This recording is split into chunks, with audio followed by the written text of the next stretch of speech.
अपना हर दिन ऐसे जियो जैसे कि आखिरी हो, जियो तो हर पल ऐसे जियो जैसे कि आखिरी हो। So hello and a very very warm welcome to all of you my dear बच्चा लोग। I hope you all are absolutely fit and fine. तो मैं आप सबसे यही कहना चाहूंगी बेटा, वी नेवर नो कल क्या हो, हमारे लव्ड वंस हमारे साथ रह पाए नहीं रह पाए, कब क्या हो जाए, we don't have any idea. Life is so damn unpredictable.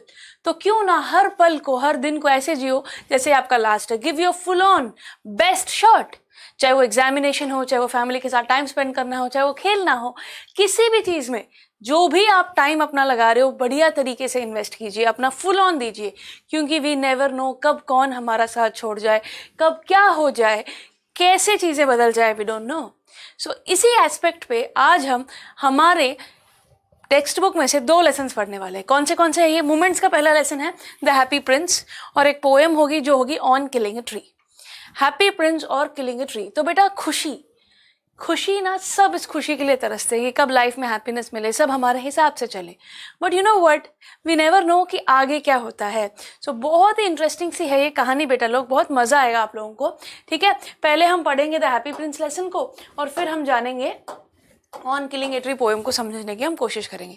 बड़ी इंटरेस्टिंग सी पोएम है, ठीक है, काफ़ी आपको रिलेट कर पाओगे, आप इन चीज़ों से समझ पाओगे। तो चलिए फिर बिना देर करे सबसे पहले शुरू करते हैं लेसन से, द हैप्पी प्रिंस। तो जो द हैप्पी प्रिंस लेसन है ना, ये लिखा है ऑस्कर वाइल्ड ने। ठीक है, ऑस्कर वाइल्ड ने लेसन लिखा है और काफ़ी अच्छी ये कहानी है। हैप्पी प्रिंस आपको लग रहा है एक राजा होगा या फिर एक राजकुमार होगा जो कि बड़ा ही हैप्पी होगा। हाँ भी और नहीं भी। ये मेजरली जो कहानी है एक स्टैचू के ऊपर है। किसके ऊपर है? स्टैचू के ऊपर। मतलब जब कोई, आपने देखा है ना, जब कोई बहुत ही बड़ा महान व्यक्ति होता है, जब वो मर जाता है तो उसका स्टैचू बना दिया जाता है। तो एक हैप्पी प्रिंस का स्टैचू बना रखा है। तो एक कहानी उस स्टैचू की है। ठीक है, तो बहुत ही बढ़िया तरीके से इस बंदे ने वो स्टैचू कैसे फील करता है मरने के बाद भी, वो क्या आसपास देख रहा है। वो जिंदगी में हमेशा खुश था, बट जब वो मर गया और उसका स्टैचू बन गया और वो दुनिया में वो चीज़ों को देख रहा है कि कितनी दुख तकलीफ फैली हुई है, तो ये कैसे ये इंसान मरने के बाद भी, एक स्टैचू बनने के बाद भी लोगों की मदद करता है। तो it's a very interesting tale of this person who have died, the happy prince, जिसका स्टैचू बन गया है और ये स्टैचू दुख तकलीफ में लोगों की मदद कर रहा है। मदद कैसे करेगा मरा हुआ इंसान? एक स्टैचू कैसे मदद कर सकता है, यही हमें जानना है। यहाँ पर एक रोल आता है, बड़ा इंपॉर्टेंट रोल प्ले करता है, एक बर्ड है जो कि है स्वैलो बर्ड। ओके, इसकी बड़ी मदद करता है। तो चलिए, ऐसा क्या होता है, स्वैलो बर्ड इसके पास कैसे पहुंचा, कैसे मदद करेगा गरीबों की, इन सभी बातों को हम जानते हैं। तो overall this is about a happy Prince, ठीक है, जो कि गुजर गया तो उसका स्टैचू बन गया और ये कैसे लोगों की, people who are in need, उनकी मदद करता है। चलिए जानते हैं। ये जो बर्ड स्वैलो है ना, ये आता है इसके पास और फ्रेंडली तरीके से दोस्ती करके इसकी मदद करता है। चलिए देखते हैं एग्जैक्टली हुआ क्या। सबसे पहले जैसे कि मैंने कहा, ये कहानी it starts from a happy Prince. ठीक है, हैप्पी प्रिंस जिससे ना सोशल इनजस्टिस के खिलाफ, redemptive power of love and loss of innocence, मतलब बहुत सारी चीज़ों को, एक भोलापन कैसे खो जाता है। बहुत ही एक इंटरेस्टिंग सी टेल है ये।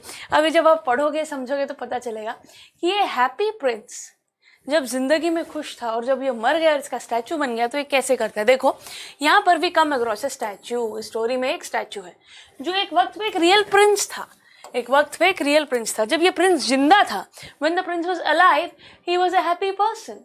ये काफ़ी एक खुश व्यक्ति था, राजकुमार है, सुख सुविधाओं की कमी नहीं, फैमिली में सब कुछ था, बढ़िया ऐशो आराम था, तो ये काफ़ी खुश था।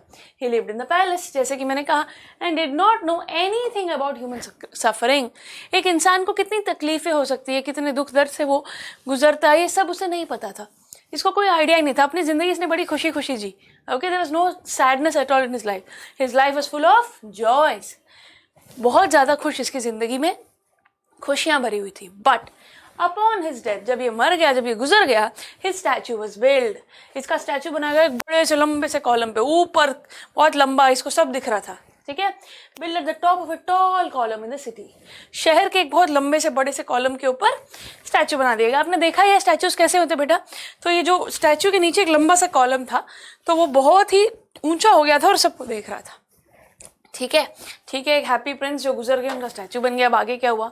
और ये स्टैचू की खासियत ये है बेटा, क्योंकि वो उनके राजकुमार, उनके प्रिंस का स्टैचू था, तो ना बहुत सारा गोल्ड, ज्वेलरी, सफ़ायर, रूबी, बहुत अलग अलग मतलब अशरफियों के साथ, अलग अलग ग्रेट चीज़ों के साथ उसको बनाया गया।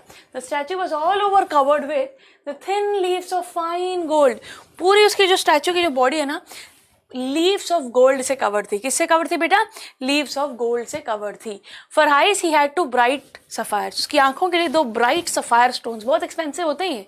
इसकी आंखों के लिए 2 ब्राइट सफायर स्टोन्स लगाए गए थे और एक लार्ज रेड रूबी रखा था। लार्ज रेड रूबी उसके तो तलवार के ऊपर, समझ रहे हो आप? तो तलवार में वो रेड रूबी स्टोन चमक रहा था, आंखों के सफायर स्टोन से, और पूरी बॉडी, स्टैचू की पूरी बॉडी गोल्ड लीफ से बनी हुई थी। तो आप समझ रहे हो कितना पैसा लगा और कितना रिच स्टैचू था ये। ओके, सो क्योंकि ये इंसानों का मसीहा था, प्रिंस था, तो लोगों ने बहुत बढ़िया शौक से इसको बनाया था। The statue of this happy Prince, अब कितना सुंदर लगेगा ये गोल्ड और सफायर्स और रूबी स्टोन से अगर बनाया तो। looked beautiful and everyone in the city loved to see that prince. सारे जो पूरी सिटी के लोग थे बड़े खुश हो गए प्रिंस को, स्टैचू को देखते थे, क्योंकि वो इतना सुंदर बना हुआ था। सब लोग उसे देखते रहते थे। ठीक है, yes. Now since he was placed high above the city, बहुत ऊंची सिटी के बहुत ही ऊंचे लेवल पर इसे रख रखा था, तो इसे सब दिखाई दे रहा था। On a tall column the prince was able to witness all the sorrows and suffering which the common people faced in their daily life. जो दुख तकलीफ कॉमन पीपल जो सफरिंग से गुजर रहे हैं वो सब ये देख पा रहा था। अब आप सोचो, जिसने अपनी जिंदगी में कभी दुख तकलीफ नहीं देखी, मरने के बाद वो हर एक का दुख तकलीफ देख पा रहा था। तो जो व्यक्ति एक वक्त पे बड़ा ही खुश था, he was once very happy, but now after seeing everything he becomes very very sad. पहले तो वो कुछ ही कर नहीं सकता था, कुछ भी नहीं कर सकता, he was ignorant, देखता रहा और क्या करे, कुछ नहीं कर सकता था। He was ignorant of them during his lifetime. Life time की बात करो, जब वो जी रहा था उसे पता ही नहीं था ऐसा कुछ था, और जो इग्नोरेंट था बिल्कुल भी, क्योंकि अपनी ज़िंदगी में अपनी खुशी में बड़ा बिजी था, इसे वक्त ही नहीं था किसी और की दुख तकलीफ देखने का। बट जब ये मर गया और जब ये देखता है कि लोगों में कितनी परेशानियाँ हैं, कितनी दुख तकलीफ है, तब His eyes got watered, इसकी आंखों में आंसू आ गए। इसे बड़ा बुरा लगा कि यार दुनिया में देखो लोग कितना मतलब कैसे कैसे दिन देखने पड़ते हैं इनको। अब जब ये इतना सैड था लोगों की सफरिंग देखे, तब एंट्री होती है एक स्वैलो बर्ड की, लिटिल स्वैलो। ठीक है, ये लिटिल स्वैलो को जाना होता है इजिप्ट। कहाँ होता है? इजिप्ट जाना होता है। इसके जो सारे फ्रेंड्स हैं वो ऑलरेडी पहले उड़ के चले गए और ये पीछे रह गया, ये बर्ड पीछे रह गया, तो इसको भी जाना था। तो ये काफ़ी थक गया था उड़ के, तो उसे ना रेस्ट करने के लिए उसने एक जगह ढूंढनी थी। तो उसे लगा इस स्टैचू के नीचे मैं आराम से यहाँ पर रेस्ट कर लेता हूँ, थोड़ी देर फिर निकलूंगा। जब ये बर्ड स्वैलो स्टैचू के नीचे आकर रुका तो अचानक से ऊपर से पानी गिरने लगा। इसे लगा अरे कैसा स्टैचू है, मुझे बारिश से भी नहीं बचा सकता। फिर देखता है अरे बारिश तो आ ही नहीं रही। फिर बेटा उसे पता चलता है उसके ऊपर पता क्या गिर रहा था? प्रिंस के आंसू। समझ रहे हो? प्रिंस के आंसुओं में, जो द हैप्पी प्रिंस था, जो स्टैचू था, उनके आंसुओं में भीग रहा था ये बर्ड। और फिर उसने देखा, रियलाइज किया अरे ये बारिश नहीं, ये पानी नहीं, बल्कि प्रिंस के आंसू हैं। समझ रहे हो आप? अब यहाँ पर जब उसके गोल्डन चीक्स के ऊपर से आंसू टपकते हुए गिरते हुए आकर इस बर्ड पर आ गिरे, who had alighted between the feet of the happy prince to spend the night there। वहाँ पे वो क्यों थी? वो आराम से अपना पूरी रात यहाँ बिताने के इरादे से, बर्ड से रात को थोड़ी उड़ेंगे, तो वहाँ रात बिताने के इरादे से वो बर्ड वहाँ पर रुकी थी और ये बारिश हुई, मतलब उसकी आंखों में आंसू आए। और जैसे वो ड्रॉप्स ऑफ वाटर उसके ऊपर गिरे तो क्यूरियस हो गई कहाँ से आए। The bird looked up and saw the eyes of the happy Prince full of tears. जो हैप्पी प्रिंस था उसकी आंखों में आंसू देखे इस बर्ड स्वैलो ने। अब ये स्वैलो बर्ड क्या करेगा देखते हैं, चलिए let's find out. Now the bird took pity on the prince. उसे बड़ी ही दया आई, ठीक है, बड़ी ही दया आई प्रिंस पर, और वो गई उससे पूछने के लिए क्या हुआ। And became ready. प्रिंस ने कहा मैंने देखा है कि यहाँ पर लोग बड़े ही तकलीफ में हैं, बड़े ही दिक्कत में हैं। तो वो बर्ड से पूछती है मेरी मदद करोगे? प्रिंस पूछता है तुम मुझे असिस्ट करो इन गरीबों की मदद करने के लिए, इन गरीबों की मदद करने के लिए। और जब उसने रिक्वेस्ट की तो एक्चुअली ये कहते हैं मुझे तो इजिप्ट जाना है, मेरे दोस्त चले गए हैं, मैं रह गया, मुझे इजिप्ट जाना है। बट फिर भी उसकी आंखों में तकलीफ, दुख और उसकी फीलिंग को समझते हुए बर्ड हाँ कर देती है। देखो, the bird took pity on the prince and became ready to assist him in this desire to ease the sufferings of the common people. ये जो लोगों में दुख तकलीफ है, कॉमन पीपल में जो प्रॉब्लम्स है, इन्हें दूर करने में असिस्ट करने के लिए राजी हो जाती है ये बर्ड, क्योंकि हैप्पी प्रिंसेस से रिक्वेस्ट करता है क्या तुम मेरी मदद करोगी इन लोगों की दुख तकलीफ दूर करने के लिए। ठीक है, नाउ मान गया। अब हुआ ये प्रिंस के मैसेंजर बन गया। ये बर्ड प्रिंस का मैसेंजर बन गया. He became the messenger of the prince and agreed to remove the fine gold and jewels from his statue to distribute them among the poor and needy. अब assist कैसे करे, दुख तकलीफ कैसे दूर करे? तो दुख तकलीफ दूर करने का ये इलाज ढूंढा, जो उसकी बॉडी में जो जवाहरात लगे हुए हैं, जो गोल्ड है, जो सफ़ायर है, जो रूबी है, ये जिसे ज़रूरत होगी ना तुम उसे जाके दे देना. बस बर्ड का काम था वो निकालना, प्लग करना और जिसे ज़रूरत है उसे दे देना. इस तरीके से इन्होंने मदद की गरीबों की. सबसे पहले किसकी मदद करी मैं बताती हूँ. बेटा एक लेडी थी, ठीक है, जो ना स्यूइंग करती है, मतलब टेलर नहीं होता, सीमस्ट्रेस, मतलब एक ऐसी औरत जो सीलती हो, ठीक है, अपना घर चलाने के लिए वो टेलर थी, वो सिलाई करती थी. अब हुआ ये बेटा, वो जो लेडी थी ना वो बड़ी तकलीफ में थी, उसके पास कोई पैसे ही नहीं थे अपनी बीमार बच्ची के लिए. Who had no money to feed her ailing child. उसके पास बिल्कुल पैसे नहीं थे अपने बच्चे के लिए जो गरीब है और बीमार है, तो करे क्या. अब ही डिसाइडेड, इसने डिसाइड किया कि रूबी को निकाला जाए from this Prince sword. Sword में जो रूबी स्टोन मैंने बताया था ना, उसे निकालो और इसको दे दो. तो हमारा ये काम किसने किया? देन द बर्ड प्लग्ड, ठीक है, ये निकाल कर उसे दे दिया गया. समझ रहे हो आप? तो गरीबों के लिए इस प्रकार से चीज़ें करने लगे. सबसे पहले दिया सीमस्ट्रेस को रूबी, और फिर then he plucked a sapphire from one of his eyes of the statue and gave it to the playwright who was too poor to make fire in the winter to continue his writing. एक बंदा writer था, वो लिखना चाह रहा था और ना वो लिख ही नहीं पा रहा था. समझ रहे हो आप? वो आग जलाकर लिखने के लिए, अपना काम करने के लिए, उसके पास उसका घर चलाने के लिए पैसे चाहिए, वो नहीं मिल पा रहे. तो उसे क्या दे दिया गया? उसकी आंख में से एक सफ़ायर निकाल के दे दिया. He was also very hungry and feeling weak. एक बहुत ही भूखे कमज़ोर व्यक्ति को जो अपना घर चलाने के लिए लिखता था, उसको भी वो मतलब वो काम नहीं कर पा रहा था, इतना दुखी था, कमज़ोर था, तो इसको सफ़ायर स्टोन दे दिया गया बाय द बर्ड. तो आप समझ रहे हो, सीमस्ट्रेस को दिया, प्ले राइट को दिया, सीमस्ट्रेस को क्या दिया? अपना रूबी जो कि तलवार में था, और एक सफ़ायर स्टोन दे दिया इस प्ले राइट को, ठीक है. हु वाज टू पुअर, बहुत गरीब था. अब एक दिन फिर क्या हुआ, ये ना जब देने लगा तो अगले दिन फिर ये कहती चलो मैं जाती हूँ, ठीक है, मैं जाती हूँ. बर्ड कहता कि मैं जाता हूँ, मेरे को जाना है. Fine. Now one day Prince ने देखा एक लड़की थी, एक मैच गर्ल, मतलब मैच स्टिक्स जो बेचते हैं ना बेटा, वो लड़की थी, ठीक है. उसके हाथ से ना वो गिर गए. अब वो गिर गए तो उसके लड़की के जो पापा उसे बहुत मार रहे हैं, बहुत मार रहे हैं. वो is being beaten by her father. क्यों मार रहे हैं? क्योंकि उसकी हाथों से वो मैच स्टिक्स गिर गई, गटर में जा गिरी वो. तो वो गटर में मैच स्टिक्स गिर गई, तो अब उनका घर कैसे चलेगा, कैसे बेचेंगे, क्या करेंगे? तो लड़की को ना उसका फादर बहुत पीट रहा था, और ये देखकर राजा का दिल पसीज गया, ठीक है. The prince heart filled with pity for the girl. उन्होंने कहा फिर से इसको, हमारे स्वैलो बर्ड को इमीडिएटली ये कहा कि एक और निकालो, मेरा आँखों का जो सफ़ायर है वो निकालो और इनको दे दो.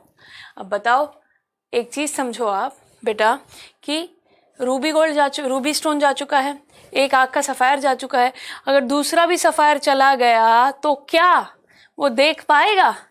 अब इससे जाना था अपने वापस इजिप्ट, और ये कहती कि नहीं नहीं नहीं नहीं, मैं तुम्हारी आंख नहीं निकाल सकती, तुम अंधे हो जाओगे, कैसे चलेगा काम. बट ये इंसिस्ट करता है, नहीं कोई बात नहीं, मैं इनकी दुख तकलीफ नहीं देख पा रहा हूँ, तो आप इसे दे दो, आप इसे दे दो. तो ये बार बार इसका मन कर रहा होता है बर्ड का कि वो इजिप्ट वापस चली जाए जहाँ उसको जाना है. बट क्योंकि वो प्रिंस इतना नेक दिल व्यक्ति था और लोगों का भला करना चाहता था, तो हर बार ये बर्ड रुक जाता था.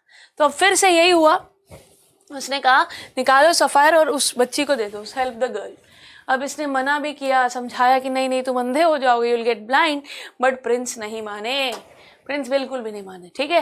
But the swallow was not ready to do because this would make the prince completely blind.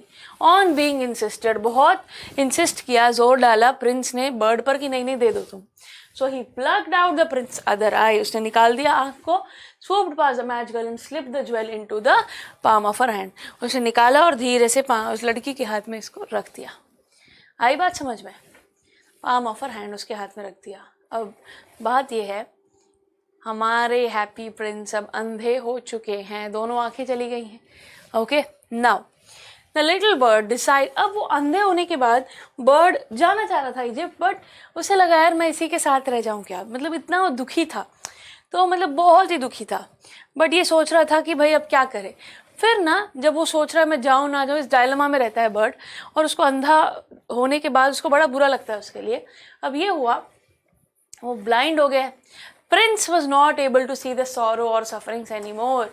अब हुआ ये कि प्रिंस देख ही नहीं सकता किसी की तकलीफ, सॉरो किसी का दुख देख ही नहीं पा रहा है ना, पर उसे ये पता था कि दुख तकलीफ मैं नहीं देख पा रहा हूँ, वो तो है ना, ही न्यू इट वॉज देयर, वो अंधा हो गया है, दुख तकलीफ थोड़ी खत्म हो गई है।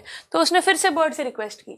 सो ही इंस्ट्रक्टेड द बर्ड, उसने बर्ड को इंस्ट्रक्ट किया और कहा कि मेरे बॉडी में जो गोल्ड लीव्स लगे ना, एक एक करके वो गोल्ड लीफ ले जाओ और आप जिस जिसको जरूरत हो पुअर को मदद करो। Take off the fine gold he was covered with and give it to the poor. आप समझ रहे हो, ये आखिरी जो बचा सब कुछ देने को तैयार है, तो वो भी ले जाओ और दे दो। तो बात यह है, ये जाता है बर्ड, जाकर देखता है जगह जगह पर, देखता है बहुत लोग परेशान हैं, घरों में लोगों के खाने को पैसे नहीं है, तकलीफ है, दुख है। तो जाकर एक दिन ये ले जाता है बर्ड, और बर्ड उसका इंस्ट्रक्शन दिया हुआ इंस्ट्रक्शन को फॉलो करता है, गोल्ड लीफ लेकर जाता है और लोगों की मदद करता रहता है वन बाय वन। अब बात यह है कि जैसे जैसे वो गोल्ड लीव्स खत्म होने लगते हैं, the happy prince looked quite dull and grey. अब वो जो भी उस स्टैचू का चार्म था वो धीरे धीरे सब खत्म हो गया, सारे महंगे जूल्स का चले गए हैं, गोल्ड लीव्स चले गए हैं, अब कुछ नहीं बचा। और अब मौसम हो गया विंटर, स्नो गिरने लगी। ठीक है, अब स्नो गिरने लगी तो ठंड बढ़ गई, बहुत ज़्यादा ठंड बढ़ गई। अब एक्चुअल में बर्ड को भी कुछ ना कुछ अपना बंदोबस्त करना चाहिए ना, ऐसे खुले में थोड़ी स्टैचू के नीचे रह सकता है। अब बात ये हुई कि बर्ड को एक्चुअली अपनी सेफ्टी के लिए वहाँ से चले जाना चाहिए था ना, बट ये बर्ड स्टैचू का यानी कि द हैप्पी प्रिंस का साथ नहीं छोड़ना चाहता, और ये बर्ड नहीं गया बेटा। और ये बर्ड को ठंड लगती रही, ठीक है। The swallow grew colder and colder, but वो प्रिंस का साथ नहीं छोड़ा, but he did not leave the prince. तो आप सोच रहे हो, एक बर्ड और एक स्टैचू के बीच का एक बॉन्ड बन गया है। बर्ड अब उस स्टैचू को छोड़कर जा ही नहीं पा रहा है। अब हुआ ये, इतना ठंड हो गया, वो बहुत जल्दी फिर वो कमज़ोर होने लगी, ही ग्रू वीक, और अब उसे लग रहा था कि मैं मरने वाला हूँ। जब बर्ड को लगा कि मैं मरने वाला हूँ, तो उसे लगता है एक बार मैं जाता हूँ हैप्पी प्रिंस के कान के पास, जाकर उसे बोल के आता हूँ, अलविदा कह के आता हूँ। तो हैप्पी प्रिंस के कान के पास ये बर्ड जाता है और बोलता है अच्छा अब मैं चलता हूँ। तो उसे लगता है हाँ जाओ, इजिप्ट जाओ तुम आराम से। तो ये कहते नहीं, मैं इजिप्ट नहीं जा रहा, मैं मरने जा रहा हूँ। जैसे ये कहता है कि मैं मरने जा रहा हूँ, और वो कहता है कि क्या मैं आपके हाथ पे किस कर सकता हूँ, तो हैप्पी प्रिंस कहते हैं कि तुम मेरे लिप्स पे किस कर सकते हो। तो बर्ड उसे किस करता है, और जैसे किस करने के बाद वो नीचे गिर जाता है और मर जाता है। इतनी ठंड, इतना एक्सपोजर, जो इतना ठंड की वजह से वो मर जाता है। और जैसे ही उसकी सांस खत्म होती है, वैसे ही एक आवाज़ आती है क्रैक की। किसकी आवाज़ आती है? क्रैक की। जो ये स्टैचू है, स्टैचू का जो दिल है ना, वो लेड का बना हुआ होता है। लेड पता है ना बेटा, पीबी, केमिस्ट्री के बच्चे जानते हैं, पीबी लेड। तो वो लेड का दिल क्रैक आ जाता है। बात यह है कि उसका जो एक सोलमेट लगा हुआ है, उसको हेल्प करने वाला वो बर्ड था ना, हैप्पी प्रिंस को हेल्प करने वाला बर्ड, जैसे वो बर्ड मरा इसका दिल टूट गया। ठीक है, तो लेड के उस दिल में क्रैक आ गया। अब हुआ ये कि बर्ड मर गया, हमारे हैप्पी प्रिंस का दिल टूट गया, अंधा हो गया पूरा वो स्टैचू, बिल्कुल ही उसकी सारी चार्म, सारी ग्लो जा चुकी थी। अब लोगों ने सोचा यार क्या कैसा हो गया ये, इसको ना हम यहाँ से निकाल देते हैं। सुंदर तो स्टैचू का सब रखना चाहते हैं, देखना चाहते हैं, बट क्योंकि वो अब सुंदर नहीं था और एक बर्ड वहाँ नीचे मरा पड़ा था, तो उन्हें लगा इसको डिस्पोज ऑफ कर देते हैं। इन्होंने सबसे पहले क्या किया, बर्ड को डाल दिया, मरे हुए बर्ड को कचरे के डिब्बे में, डस्टबिन में डाल दिया। और इस पूरे स्टैचू को ना इन्होंने जलाने की कोशिश की, और वो जो लेड का हार्ट था ना, उसे भी जलाने की कोशिश की, मेल्ट करने की कोशिश की, बट वो मेल्ट नहीं हुआ, उसका कुछ नहीं बिगाड़ पाए। तो वो लेड का हार्ट है, उसको भी डस्टबिन में डाल दिया। तो हेंस बात यह है कि दोनों ही, बर्ड और हैप्पी प्रिंस को कंप्लीटली डिस्पोज कर दिया गया है, डस्टबिन में डाल दिया गया है। ठीक है, तो a curious croak sounded inside the statue, ये बात याद रखिएगा, कुछ टूटा है, लेड में क्रैक आ गया था बेटा, उसके हार्ट में क्रैक आ गया था। अब ये लेड का जो हार्ट है, ये जो राइट इनटू टू टूट गया था, because of the loss of the sweet and kind swallow. इतनी स्वीट और दिलदार स्वैलो ये मरने पर इसका दिल टूट गया था। अब स्टैचू क्योंकि ब्यूटीफुल नहीं था और ऐसे अकेला, इट्स टू डेजर्टेड, बिल्कुल सुंदर नहीं था, तो टाउन के जो काउंसलर थे उन्होंने डिसाइड किया, मेयर ने डिसाइड किया कि इसको निकाल देते हैं। इसको निकाल दिया गया, इसको डस्टबिन में डाल दिया गया। ठीक है, They melted the statue in a furnace, but had broken heart did not melt. जो broken heart था वो मेल्ट नहीं हो पाया, जिस वजह से उन्होंने उसको डस्ट में डाल दिया, heap of dust में, with the dead swallow was lying. ठीक है, तो बात ये है कि जहाँ पर इस बर्ड को फेंका था ना, मरे हुए बर्ड को, वहीं पर जा पहुंचा इसका ब्रोकन हार्ट, हैप्पी प्रिंस का ब्रोकन हार्ट। ठीक है। अब ये हीप ऑफ डस्ट में बहुत सारा जो कचरा है उसके बीच में जा गिरा। अब हुआ ये, भगवान ने, गॉड ने अपने एक एंजल से कहा, एक फरिश्ते से कहा, God asked one of his angels to bring the 2 most precious things in the city. कहा कि तुम इस शहर की सबसे 2 मोस्ट प्रेशियस चीजें लेकर आओ।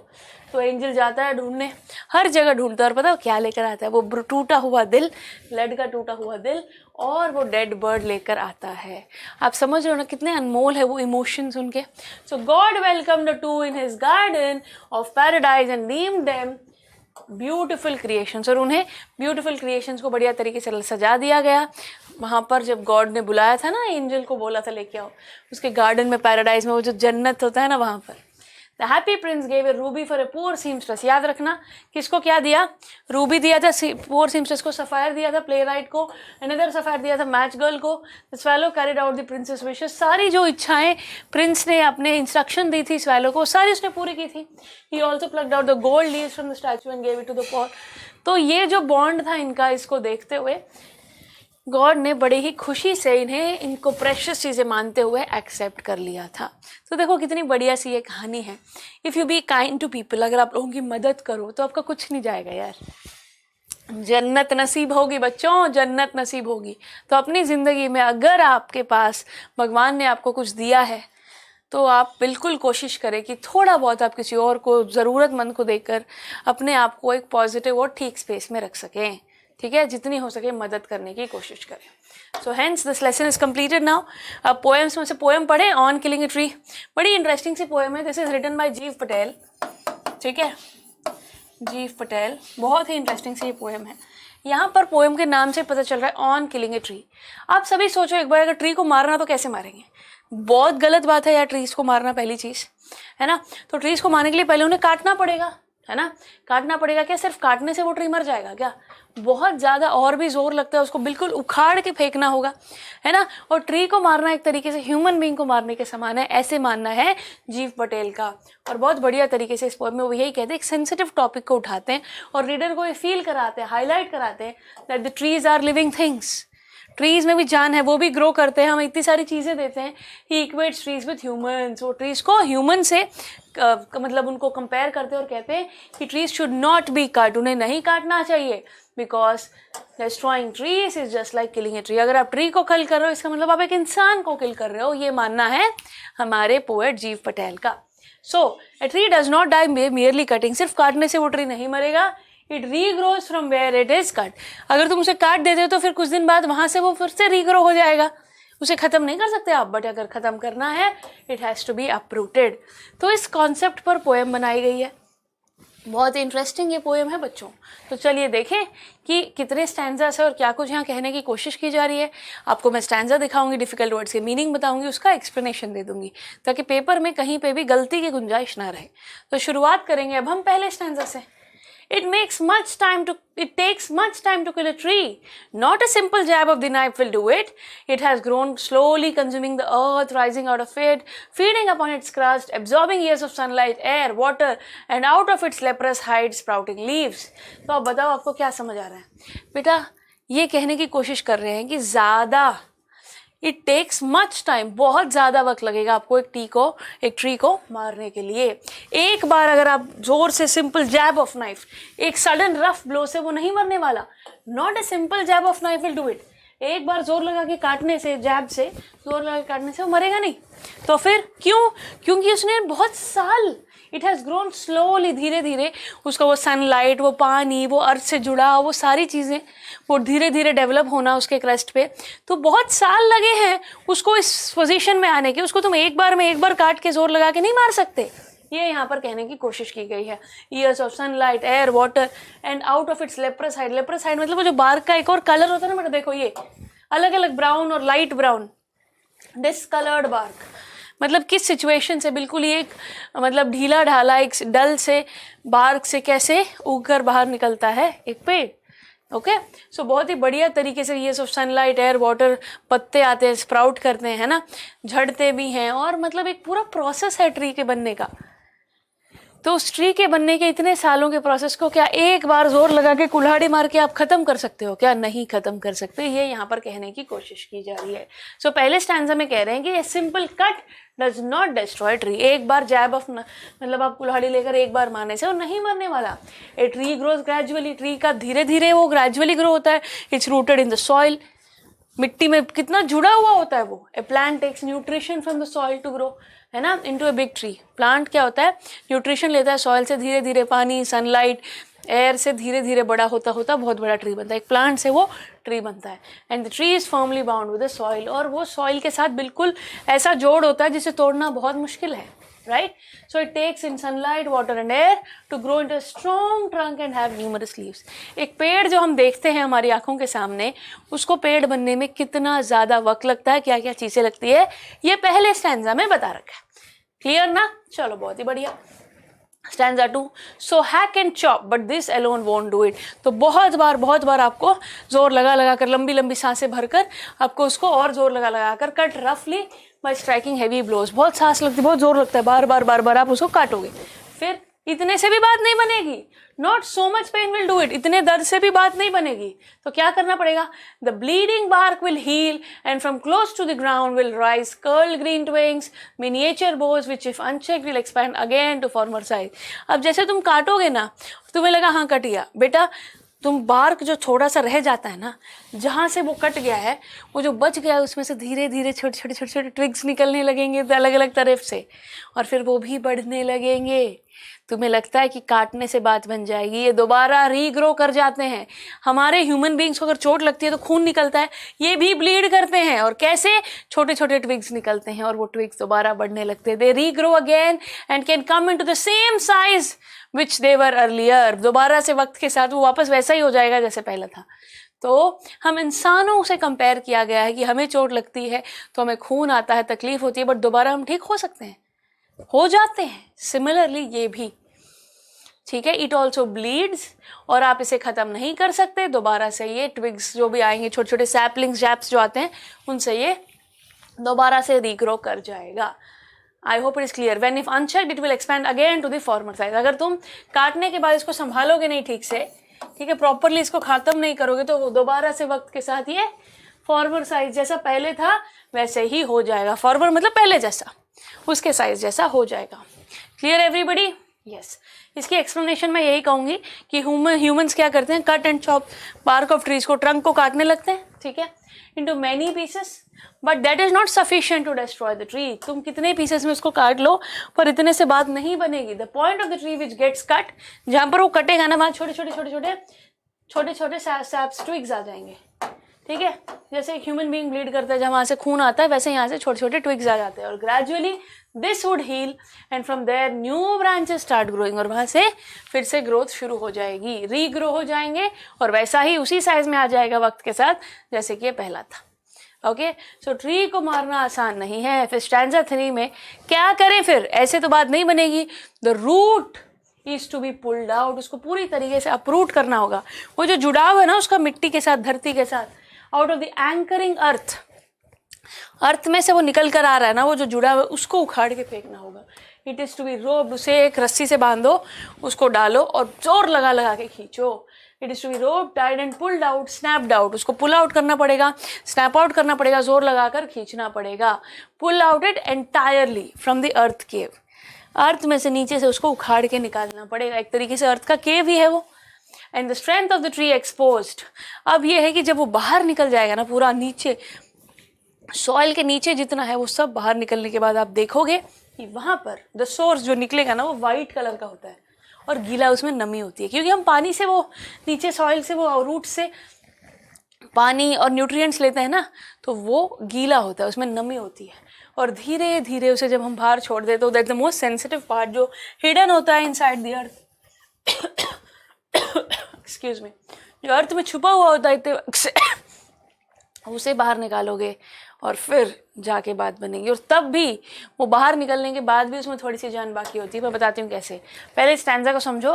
पोएट कहता है कि अगर तुमको ट्री को मारना है तो क्या करना पड़ेगा? उसको पूरी तरीके से उखाड़ के बाहर फेंकना होगा, अपरूट करना होगा।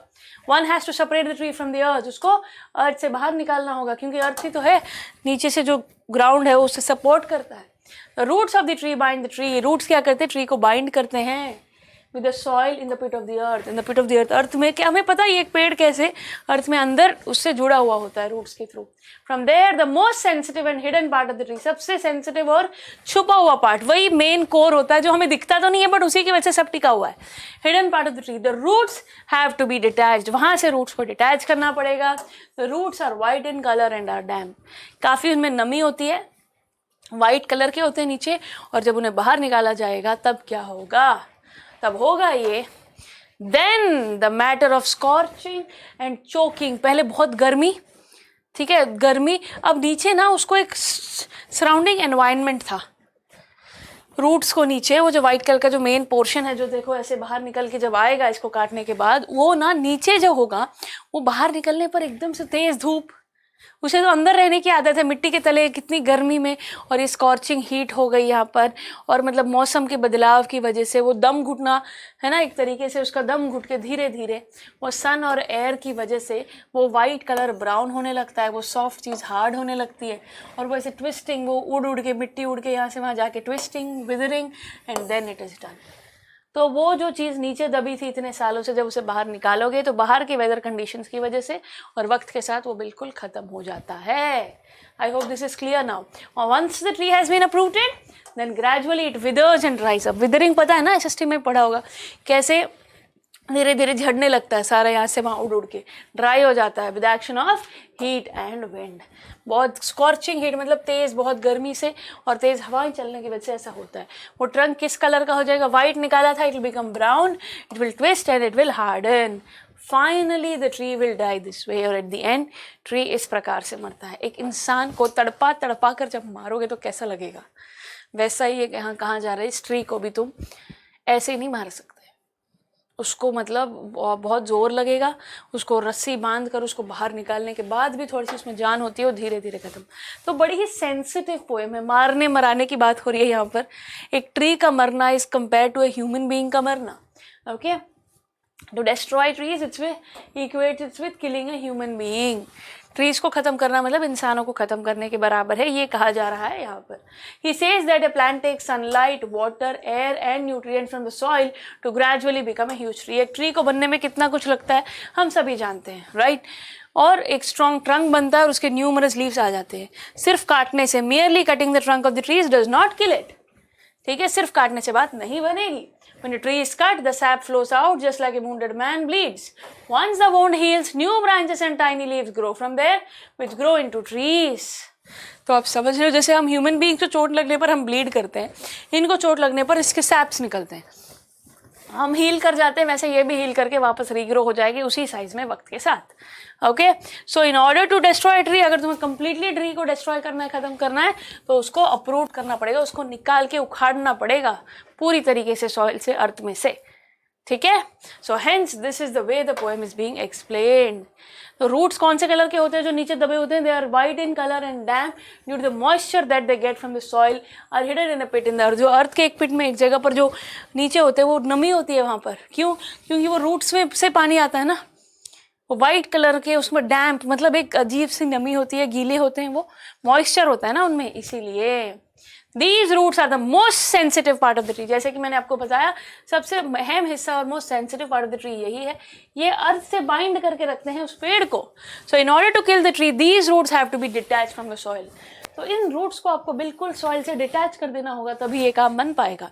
और वो रूट्स को डिटैच करने के बाद once they are detached, the tree starts dying. अब वो ट्री मरने लगता है, अब वो ट्री तड़प तड़प के मरने लगता है, उसका जो मेन जो पोर्शन था, जो सेंसिटिव पार्ट था, वो सूखने लगता है गर्मी में, तेज़ हवाओं की वजह से उसकी नमी धीरे धीरे खोने लगती है, वो वाइट कलर ब्राउन कलर होने लगता है, फिर वो ट्विस्ट होने लगते हैं, झड़ने लगते हैं, and hence because of the heat and wind the twist hardens and finally dice. So I hope अब आपको एग्जाम में कैसे लिखना है उसके लिए समरी से आपको मदद हो गई होगी, एक्सप्लेनेशन मैंने आपको प्रॉपरली दे ही दी है। So and hence my dear students, I hope both this things are clear. हमने हैप्पी प्रिंस को देखा जो बाद में बड़े सैड होकर उनकी क्या हालत हुई, दुर्गति हुई, बट एट द एंड उन्हें जन्नत नसीब हुई क्योंकि उन्होंने लोगों का भला किया था। एंड वेराज द ट्रीज, ये एक लिविंग बीइंग्स हैं, इनको इंसानों की तरह ट्रीट करते हुए जीव पटेल ने बहुत बढ़िया तरीके से इस पोएम को लिखा है और समझाया है कि एक ट्री को मारना मतलब एक इंसान को मारने के बराबर है। तो ट्रीज को मारना नहीं चाहिए। और अगर कभी बेटा हमें ट्री को काटना भी पड़ जाए किसी रीज़न की वजह से, प्लांट मोर ट्रीज है, कहीं और लगा दो फिर। आई होप इसी कॉन्सेप्ट को समझते हुए इन दोनों चीज़ों को आप बढ़िया तरीके से समझ गए हो। तो अब हम मिलेंगे अगले लेक्चर में, तब तक के लिए अपना ध्यान रखिए, खुश रहिए, take care everybody, bye bye, see you soon.